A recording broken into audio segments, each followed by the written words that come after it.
আসসালামু আলাইকুম। আজ শনিবার ৮ই ফাল্গুন, তেসরা রমজান, ২১শে ফেব্রুয়ারি। বাংলাদেশ বেতার রাজশাহী। স্থানীয় সংবাদ পড়ছি মাহমুদ শওকত। রাজশাহীতে যথাযোগ্য মর্যাদায় শহীদ দিবস ও আন্তর্জাতিক মাতৃভাষা দিবস পালিত হচ্ছে। ২১শে ফেব্রুয়ারির প্রথম প্রহর ১২টা ১ মিনিটে রাজশাহী কেন্দ্রীয় শহীদ মিনারে ফুল দিয়ে ভাষা শহীদদের প্রতি শ্রদ্ধা নিবেদন করেন ভূমিমন্ত্রী মিজানুর রহমান মিনু। এ সময় তার সাথে উপস্থিত ছিলেন রাজশাহী ৩ আসনের এমপি শফিকুল হক মিলন, বিভাগের কমিশনার ড আনামা বজলুর রশিদ, রাজশাহী রেঞ্জের ডিআইজি মোহাম্মদ শাহজাহান ও জেলা প্রশাসক আফিয়া আক্তার। এছাড়াও নানা শ্রেণী পেশার মানুষ, বিভিন্ন রাজনৈতিক দল ও সংগঠন ভাষা শহীদদের ফুল দিয়ে শ্রদ্ধা জানান। কেন্দ্রীয় শহীদ মিনার ছাড়াও রাজশাহীর সকল শহীদ মিনারে রাজশাহীবাসী ভাষা শহীদদের ফুল দিয়ে শ্রদ্ধা নিবেদন করছেন। এদিকে শহীদ দিবস ও আন্তর্জাতিক মাতৃভাষা দিবস উপলক্ষে সূর্যোদয়ের সাথে সাথে সকল সরকারি, আধা সরকারি, স্বায়ত্তশাসিত প্রতিষ্ঠানের ভবন, শিক্ষা প্রতিষ্ঠানসমূহ এবং বেসরকারি ভবনসমূহে জাতীয় পতাকা অর্ধনমিত রাখা হয়েছে। বেলা ১১টায় জেলা শিল্পকলা একাডেমি মিলনায়তনে ২১ জাতীয় জাগরণের প্রেরণা শীর্ষক আলোচনা সভা ও পুরস্কার বিতরণী অনুষ্ঠিত হবে। বাদ-জোহর ভাষা শহীদদের আত্মার শান্তি কামনা করে সকল মসজিদে বিশেষ মোনাজাত এবং সুবিধামতো সময়ে সকল মন্দির ও অন্যান্য ধর্মীয় উপাসনালয়ে বিশেষ প্রার্থনা অনুষ্ঠিত হবে। শহীদ দিবস ও আন্তর্জাতিক মাতৃভাষা দিবস উপলক্ষে ২১-এর প্রথম প্রহরে নাটোর জেলার কেন্দ্রীয় শহীদ মিনারে পুষ্পস্তবক অর্পণ করা হয়েছে। রাত ১২টা ১ মিনিটে প্রথম পুষ্পস্তবক অর্পণ করেন জেলা প্রশাসক আসমা শাহীন। এরপর পর্যায়ক্রমে পুষ্পস্তবক অর্পণ করেন police super Mohammad Abdul Wahab, civil surgeon doctor Mohammad Muktadir Arefin এবং অন্যান্য দপ্তরের কর্মকর্তাবৃন্দ, মুক্তিযোদ্ধা, বৈষম্য বিরোধী ছাত্র আন্দোলন, রাজনৈতিক দল, পেশাজীবী ও সামাজিক সাংস্কৃতিক সংগঠনের নেতৃবৃন্দ। এরপর ভাষা শহীদদের স্মরণে ১ মিনিট নীরবতা পালন করা হয়। তাদের আত্মার শান্তি কামনা করে মোনাজাত করা হয়।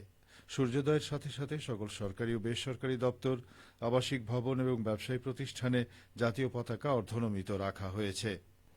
দিবসটি উপলক্ষে বাংলাদেশ শিশু একাডেমি চিত্রাঙ্কন প্রতিযোগিতার আয়োজন করেছে। ভাষা শহীদদের রুহের মাগফিরাত কামনা করে সকল ধর্মীয় প্রতিষ্ঠানে মোনাজাত ও প্রার্থনা অনুষ্ঠিত হবে। মহান শহীদ দিবস ও আন্তর্জাতিক মাতৃভাষা দিবসের প্রথম প্রহরে বগুড়ার কেন্দ্রীয় শহীদ মিনারে নেমেছিল মানুষের ঢল। রাত ১২টা পেরোতেই শ্রদ্ধা, ভালোবাসা আর আবেগে ভরে ওঠে শহীদ খোকন পৌর শিশু উদ্যানে নির্মিত শহীদ মিনার চত্বর। বিভিন্ন শ্রেণী পেশার মানুষ হাতে ফুল নিয়ে ভাষা শহীদদের স্মরণে একত্রিত হন। রাত ১২টা ১ মিনিটে জেলা প্রশাসক তৌফিকুর রহমান শহীদ মিনারের বেদিতে পুষ্পস্তবক অর্পণ করে ভাষা শহীদদের প্রতি গভীর শ্রদ্ধা জানান। এ সময় উপস্থিত ছিলেন প্রশাসনের ঊর্ধ্বতন কর্মকর্তারা। তাদের শ্রদ্ধা নিবেদনের পরপরই জেলা পুলিশ সুপার ও পুলিশের অন্যান্য কর্মকর্তারা ফুল দিয়ে ভাষা শহীদদের স্মরণ করেন। একে একে বগুড়ার বিভিন্ন সরকারি দপ্তরের কর্মকর্তা কর্মচারী, শিক্ষা প্রতিষ্ঠানের শিক্ষক শিক্ষার্থী, রাজনৈতিক, সামাজিক ও সাংস্কৃতিক সংগঠনের নেতা কর্মীরা শহীদ মিনারের বেদিতে পুষ্পার্ঘ্য অর্পণ করেন। নওগাঁয় যথাযোগ্য মর্যাদায় ২১শে ফেব্রুয়ারি শহীদ দিবস ও আন্তর্জাতিক মাতৃভাষা দিবস পালন করা হচ্ছে। দিবসের প্রথম প্রহর রাত্রি ১২টা ১ মিনিটে শহরের মুক্তির মোড়ে কেন্দ্রীয় শহীদ মিনারে ফুল দিয়ে ভাষা শহীদদের প্রতি শ্রদ্ধা নিবেদন করেন জেলা প্রশাসক মোহাম্মদ সাইফুল ইসলাম।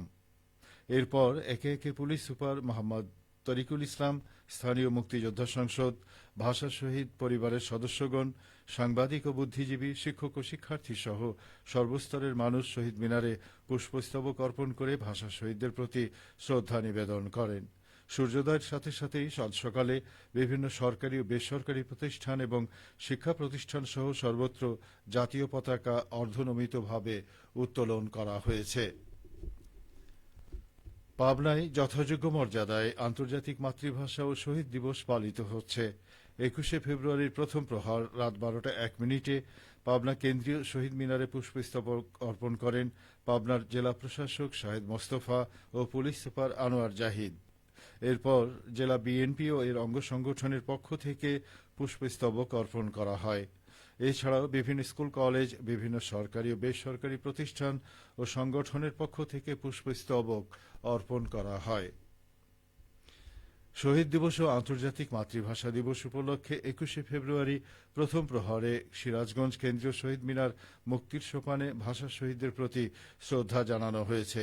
প্রথমে বিদ্যুৎ, জ্বালানি ও খনিজ সম্পদ মন্ত্রী ইকবাল হাসান মাহমুদ টুকু শহীদ বেদিতে শ্রদ্ধা জানান। এরপর জেলা প্রশাসন, জেলা পুলিশ, জেলা বিএনপি সহ জেলা প্রশাসনের বিভিন্ন দপ্তর, বীর মুক্তিযোদ্ধা সহ বিভিন্ন রাজনৈতিক, সামাজিক ও সাংস্কৃতিক সংগঠনের পক্ষ থেকে ভাষা শহীদদের প্রতি শ্রদ্ধাঞ্জলি অর্পণ করা হয়। সবশেষে আবহাওয়া। আজ সকাল ৬টায় রাজশাহীতে তাপমাত্রা ছিল ১৬.৫ ডিগ্রি সেলসিয়াস। এ সময় বাতাসে আর্দ্রতার পরিমাণ ছিল ৯৭%। রাজশাহী ও পার্শ্ববর্তী এলাকায় আজ ইফতার সন্ধে ৬টা ৫ এবং আগামীকাল সাহরির শেষ সময় ভোর ৫টা ১৬। সংবাদ শেষ হল। আমাদের পরবর্তী সংবাদ দুপুর ১২টা ১০।